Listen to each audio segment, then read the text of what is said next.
Both large corporations and small businesses with insurance, risk management, and employee benefits using the same values they've held true for over 30 years: knowledge, vision, accountability, and service. More information is at bmbinc.com.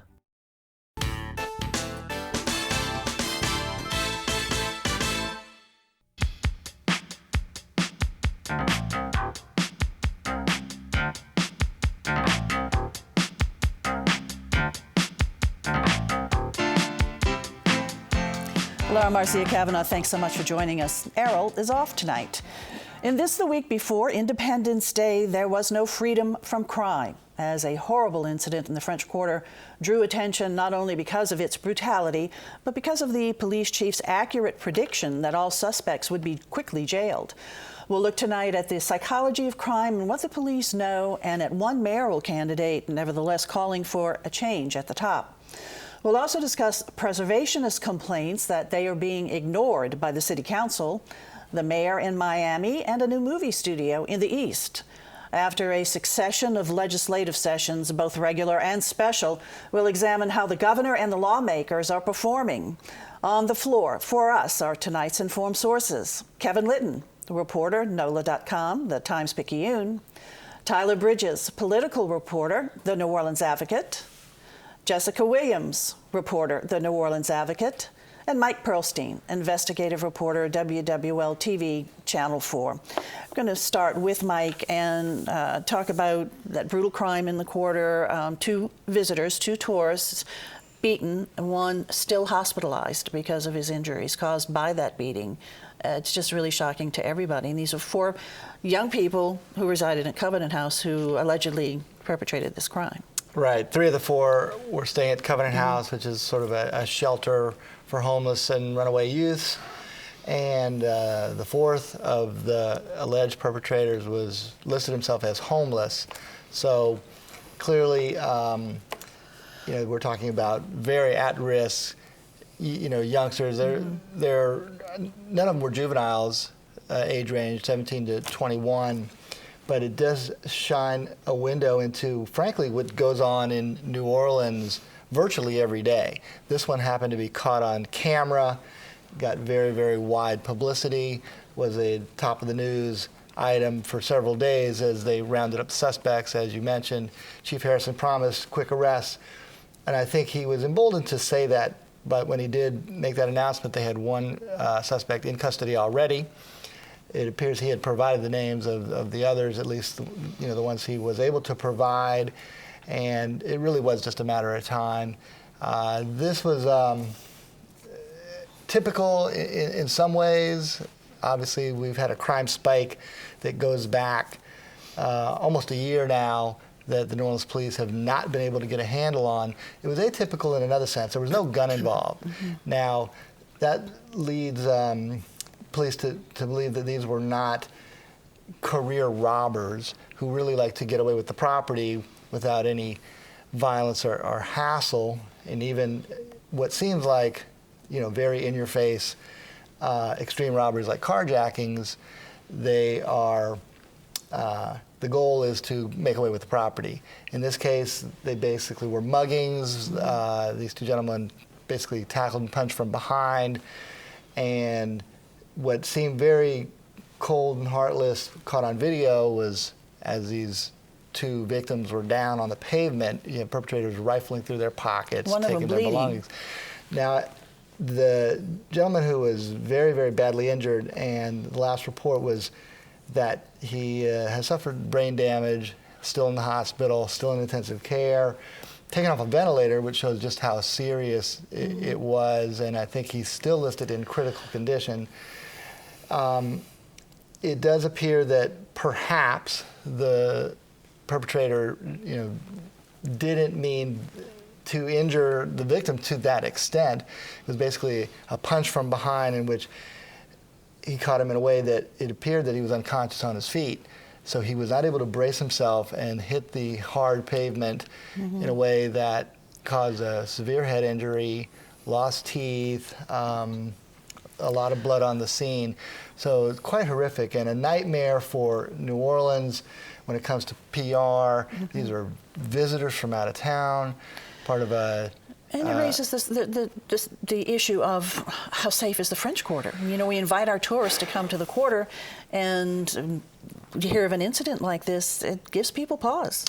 Well, French Quarter is actually pretty safe, and the statistics that they gave out, trying to do a little spin control in light of the horrific, video, that, even though there is going to be crimes of opportunity, pickpocket is the most common, thefts, and every now and then, armed robberies, oftentimes those run in little streaks as armed robbers may pull off multiple robberies before they are caught.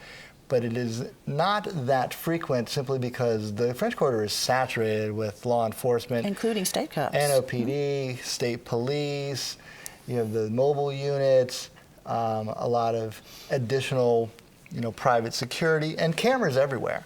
And it was cameras that in this instance caught the crime quite clearly enough so that the perpetrators were able to recognize themselves and realize it was just a matter of time before law enforcement caught up to them. And all 4 were arrested. Did any of them bond out, or were they even given bail? Well, they're held without bail, okay. And I believe that any bail set for the charge, which is second-degree robbery, up to 40 years, would be quite high for perpetrators who were staying at the, Covenant House and homeless are probably not going to be able to make that high bail. Yet we have one victim who remains in hospital in serious condition. Yeah, and That's obviously, serious assault. hopes and thoughts go out to not just him, his family, but this was a major church convention, right. And it does, I think, send shivers through the tourist and convention business and other groups that may think twice about bringing their group to New Orleans. Let me ask you also, earlier this week we had a police chase, and it resulted in a car crash that killed 2 of the passengers, including a young toddler, Jack did, and then the driver actually committed suicide. Now, these were state police who right. were given chase. What are the rules on chases well, like this? Because this went almost across the city. Yeah, and interestingly enough, the state police does not reveal its pursuit policy, saying that it would jeopardize their tactics at times when they have to set up roadblocks or give chase. New Orleans Police Department, on the other hand, does publicize its pursuit policy, and these pursuit policies are more or less similar across different police agencies. However, the New Orleans Police Department, under consent decree, made its pursuit policy a little more restrictive, so that if the public is at risk, officers basically have to stand down. So it's a lot of judgment call, a lot of heat of the moment, discretion on the part of officers. Mm-hmm. But generally speaking, if there is a violent crime committed, that can give permission for a chase, and if somebody who has lawfully stopped then takes off, mm-hmm. You will have a chase. However, the chase under NOPD policy has to end if the public is more at risk from the speeding cars than mm-hmm. of the suspect, being on the right. run. And we don't, there are many unanswered questions as far as other police agencies that were notified, or there are other or different ways this could have been handled, but it did lead to a horrific tragedy, right. seemingly because the 2 passengers were not properly restrained in that car, and massive collision. And the driver got out and committed suicide. Right, so just a tragedy all around. It is indeed. All right, Mike, thanks. So we're going to go over right now to Kevin, and preservationists are not too happy with City Council these days. Yeah, and I think it's really kind of been building for the last, I would say, 2 years. I went back to 2015 to look at decisions that the council had made about whether or not certain buildings should be demolished, or changes that were made to buildings that the historic preservationists said should not have been made, and those decisions were getting overturned on a pretty regular basis. And as you go back and look at some of those council decisions, you definitely see that it's sometimes bringing out neighbors who are opposed to seeing a demolition. Sometimes it's just the preservationists. But overall, I think there's just a big concern about whether politics is getting injected into the historic preservation process. And there is a process here, because you were talking about decisions made by the Historic District Landmarks Commission and also the Vieux Carré Commission. Can you kind of explain how that process works? Yeah, there's actually a couple of processes differences. I mean, the Vieux Carré Commission is known as kind of the stricter of the two.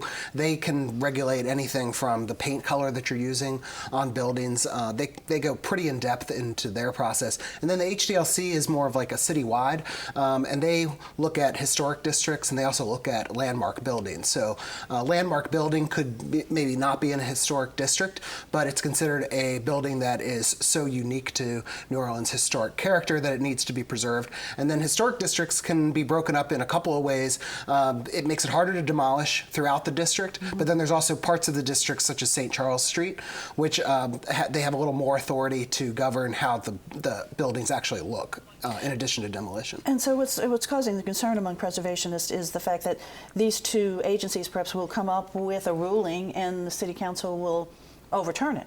Yeah, that's right. And I think one of the things that the historic preservationists point out quite a bit is that HDLC and Vieux Carré Commission each have staff that are really well trained and have a lot of knowledge about how buildings should look. They are trained in research. And really, it's amazing when you go into some of the reports and they're able to go back and find photographs of buildings that were taken and make determinations on whether a change to a building would be consistent with how the building looked before.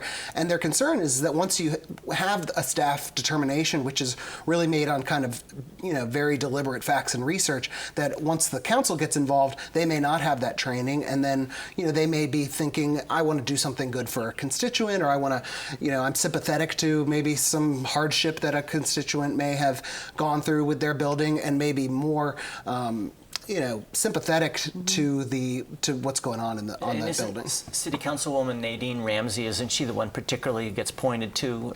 She's from Algiers. I think, isn't she following a much different policy with preservation than some of her predecessors? Yeah, the two council members that you see in question most often are Nadine Ramsey and Latoya Cantrell, because the historic district on Uptown is in Cantrell's district, then the Vieux Carré French Quarter is in Nadine's. And what was interesting in looking at the decisions over the last couple of years is that Latoya Cantrell has actually had more decisions come before her, and she actually has a more frequent record of overturning decisions than even Nadine Ramsey did. Although I think the Vieux Carré Commission, those were not in the review that I looked at. So there's certainly some concerns about how Councilman Ramsey has treated some of the buildings in the Vieux Carré. But and more pointedly, there was the council member that was there before her, Kristen Gisselson Palmer, had a very strong track record of being a historic preservationist. And with Nadine Ramsey, a lot of people perceive her take to be the exact opposite of that.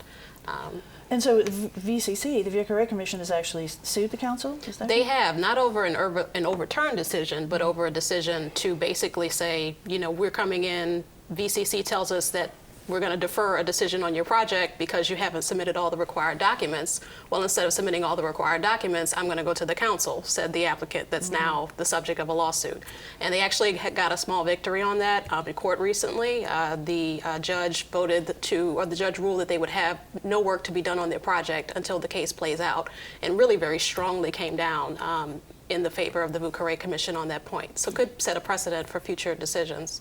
There's a lot of concern on that one because, in fact, what they were doing was they were just saying, let's delay this decision and come back to it, and then the property owner used that deferral to go to council and then get a decision made, which the preservationists were really concerned that if the Vieux Carré Commission continues to do this in the future, then are they not going to be able to defer a decision when they need more time, and are people going to... But I think it really all goes back to this idea that politics keep getting involved in this process, and these commissions are now starting to show signs that they want to negotiate rather than have it go to council because they're so concerned that the overturn rate is so high. Okay, we'll be keeping a watch on that one. Thanks, Kevin. Jessica, over to you too. We're going to have a studio opened, a movie production studio in New Orleans East, Michoud area. The Michoud area, Starlight Studios is the name of the company there, and it's interesting because the CEO of that company is Billy Burke, and he actually started putting it together and laying out the groundwork for his vision for these long before the cap that we saw in the last couple of years sort of,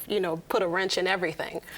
He had been working to get financing for his project, what he envisioned and what he pitched as the largest movie studio in Louisiana, right there in New Orleans East. Right now it has 2 sound stages, and he's still trying to get financing for the other 2, which in total would be a 35-acre project.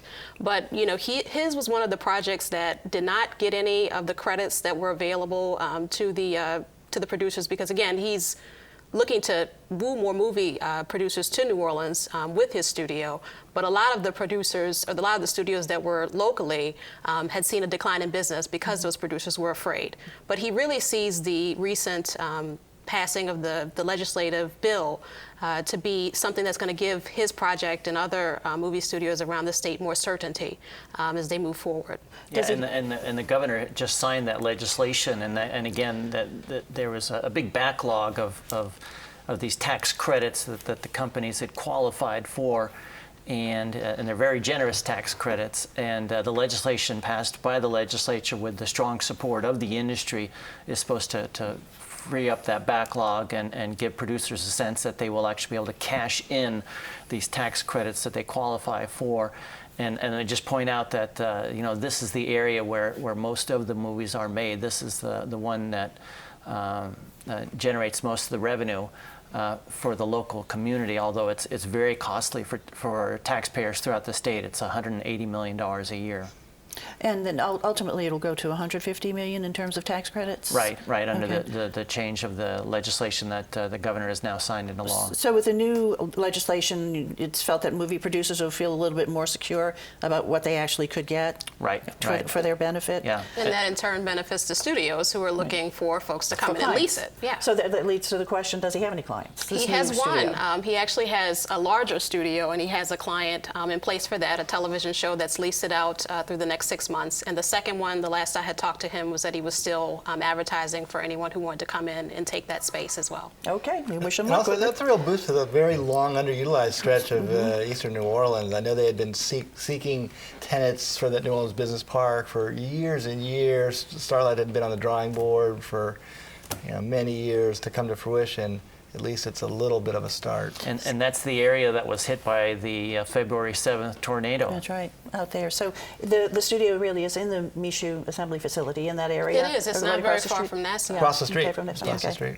All right, thanks a lot, Jessica. We're going to go back over to Tyler and talk a little bit more about the legislature and this past regular and special sessions. Let's sort of talk about just the political figures, our governor and the lawmakers. How did they come out of these two sessions? Right, so there was a regular 60-day session. They, on the final day, were not able to come to an agreement on the state budget that they need to pass every year. Unlike the federal government, the state has to pass a balanced budget.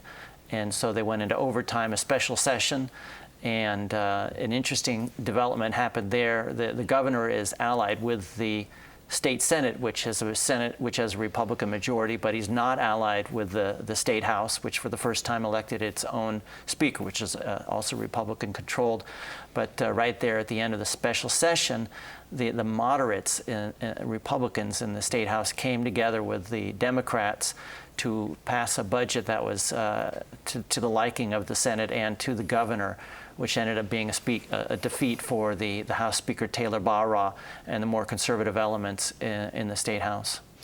And so what does this say to future politics then within the legislature? Does it, tell the tale of anything in the future? Yeah, well, people don't like in Washington that there's gridlock, and that there was gridlock in the regular session forced the special session. So the moderate Republicans coming together with the Democrats in the House were able to reach an agreement. We don't know what this will mean going forward. The big issue going forward is much harder to solve than the problem they solved during the special session, which is simply passing the budget for the upcoming fiscal year. They've got to deal with something that in the Capitol is known as the fiscal cliff, $1.2 billion in temporary taxes, and it's principally the 1 cent sales tax that was approved. That's all going to disappear on July 1st, 2018. And the legislature was supposed to deal with that this session. The governor put forth various ideas to raise more money. He came up with what was called the CAT tax, which was going to be a tax on income. And all of those measures were defeated by the Republicans, but also the CAT faced opposition from Democrats as well. And so they were supposed to come up with a solution for the fiscal cliff during this session, so they're going to have to go into another special session. It will be the 5th one since John Bel Edwards became governor and this legislature took office in January of 2016. And so sometime before March of next year, when they go into a regular session, they're going to have to go into session again. And it's a much bigger problem. There's going to be, looks like it has to be some sort of combination of new revenue and spending cuts. Speaker Barra told me just before the special session ended, he expected that the penny sales tax, which now gives Louisiana the highest average combined sales tax in the country, and that 1 cent is supposed to go off next year. That was approved in 2016, that he expects that at least part of that penny will be renewed if they ultimately do reach a solution in that special session, whenever that's held. And so it cannot be addressed in the regular session. It has to be a special session. Right. They cannot raise revenue next year, so that's why they got to go into a special session again to try to deal with a problem that a lot of people thought they should have dealt with this year.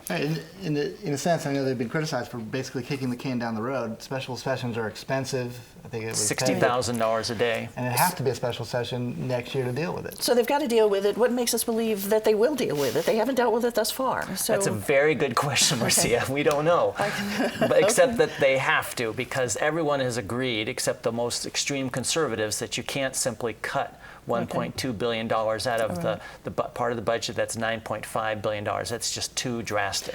Okay. We will see how things turn out. Thanks a lot, Tyler. Kevin, over to you. One of our mayoral candidates, LaToya Cantrell, sort of floated the idea of, this was maybe a couple of weeks ago, maybe we should elect our police chief, but she sort of pulled back on that. Right, and I think one of the things that's so interesting about this is, on the one hand, it sounds great, right? Elect your police chief, and you've got more accountability, and he's, accountable to the people there. And when she said it, and during the meeting where she held it, there was applause, and people thought it sounded like a great idea. But then when you really start looking at the issue, it is so unusual in American cities, large American cities, to have elected police chiefs. I mean, I think really the only one that you could point to is maybe Las Vegas.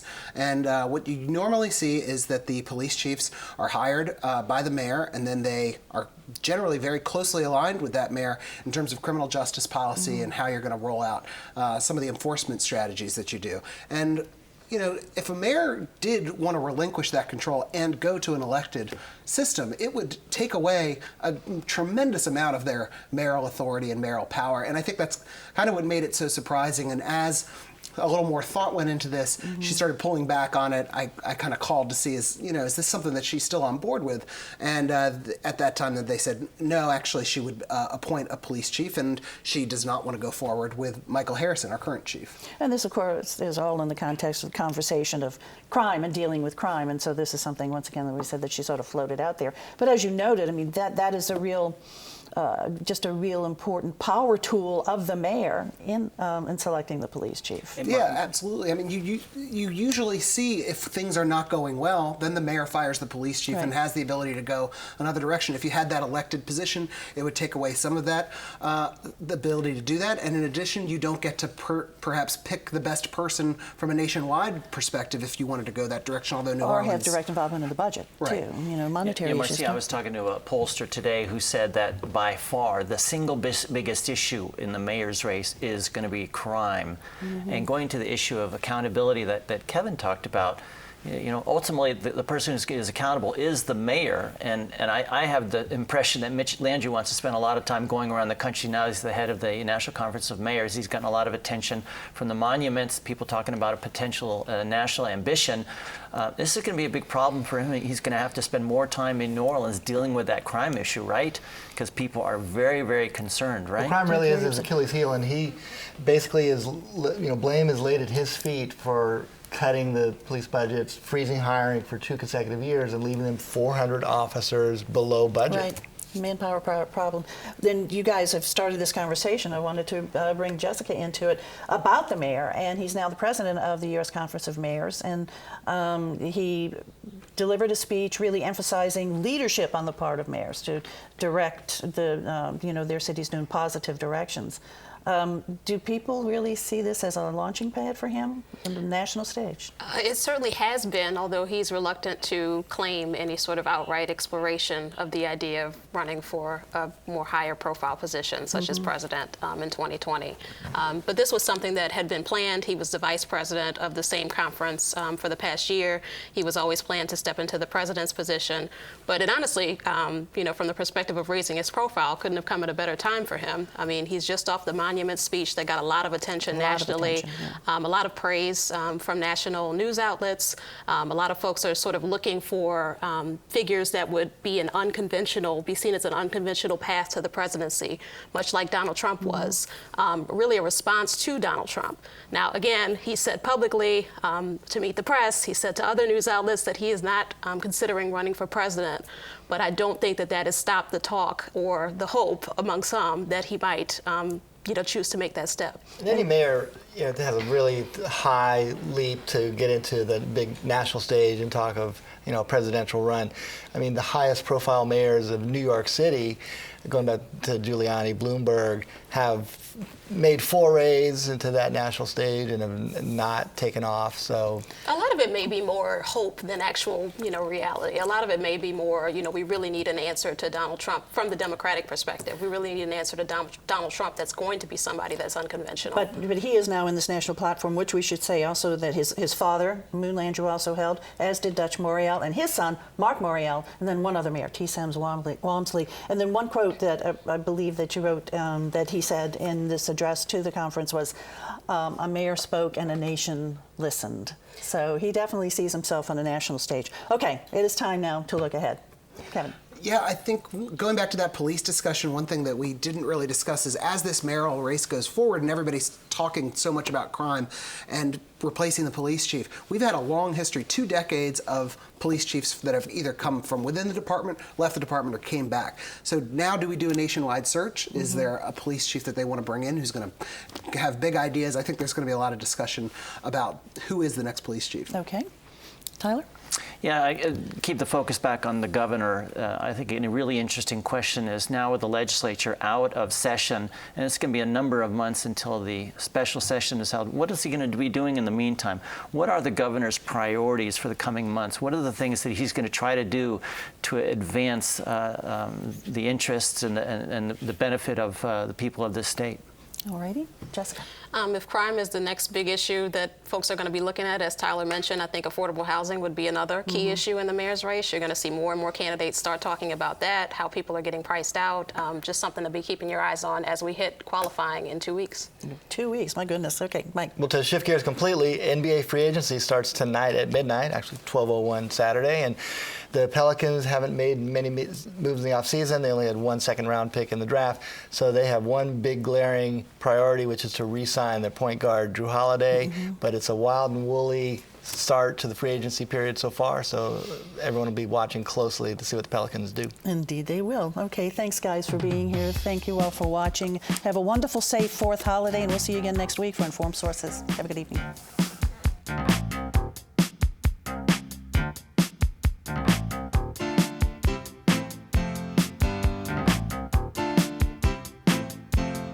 The firm of Bowen, McLeod & Britt helps both large corporations and small businesses with insurance, risk management, and employee benefits using the same values they've held true for over 30 years: knowledge, vision, accountability, and service. More information is at bmbinc.com.